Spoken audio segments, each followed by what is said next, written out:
PM Modi के इस बयान पे बहुत सारे दलाल मीडिया। प्रधानमंत्री, मैं आपसे एक सवाल पूछना चाहता हूं। आप यूएई जाते हैं, वहां के राष्ट्रपति को इस तरह से गले लगाते हैं, और प्रधानमंत्री नरेंद्र मोदी यूएई के राष्ट्रपति को जिस अंदाज में गले लगा रहे हैं, उस अंदाज को देखिए, उस स्टाइल को देखिए, उस स्वैग को देखिए। किस तरह से प्रधानमंत्री अपने पूरी बाहों को फैलाकर, जैसे ही अपने विमान से निकलते हैं, पूरी बाहों को फैलाकर उनसे गले लगते हैं। प्रधानमंत्री यूएई जाकर कहते हैं कि यह मेरा दूसरा घर है, और यहां पर उनके नेता, उनके मंत्री, उनके विधायक, उनके सांसद जहरीला हिंदू मुस्लिम संवाद करते हैं।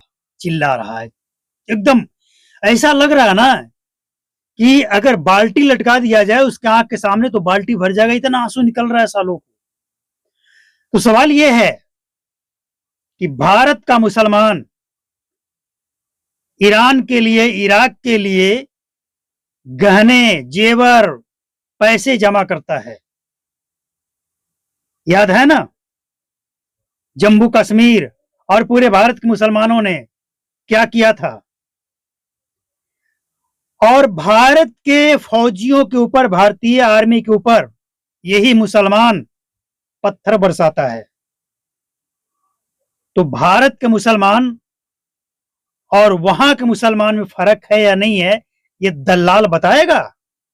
और इतना ही नहीं, ये वही दलाल है जो ये नहीं बताएगा आपको कि भारत का मुसलमान, कुछ मुसलमान, सब नहीं लेकिन कुछ मुसलमान,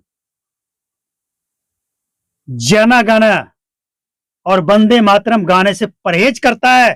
कहता है कि हमारा इस्लाम खतरे में आ जाएगा। भारत देश में रहकर और भारत की संस्कृति को अपनाना नहीं चाहता है, लेकिन वहां के मुसलमान वंदे मातरम भी गाता है और जन गण भी गाता है।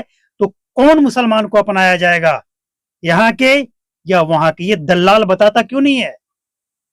यहां का मुसलमान, याद है ना, धारा 370 हटने से पहले भारतीय फौज के ऊपर किस तरह से पत्थर बरसाए जाते थे, याद है? ये दलाल क्यों नहीं बताता है?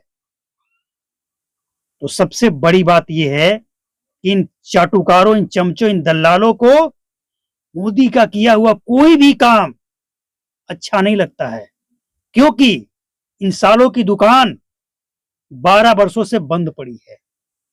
जो मिलता था ना वो बंद है, और ऊपर से इन सब की पेच कसा गया है, पिछवाड़ा लाल किया गया है। इस सालों क्या कर रहे हो? एक बार, दो बार, तीसरी बार लगातार प्रधानमंत्री, तुम लोग साले अफवाह क्यों नहीं फैला पा रहे हो? ये हालत है सालों की, क्या कहेंगे?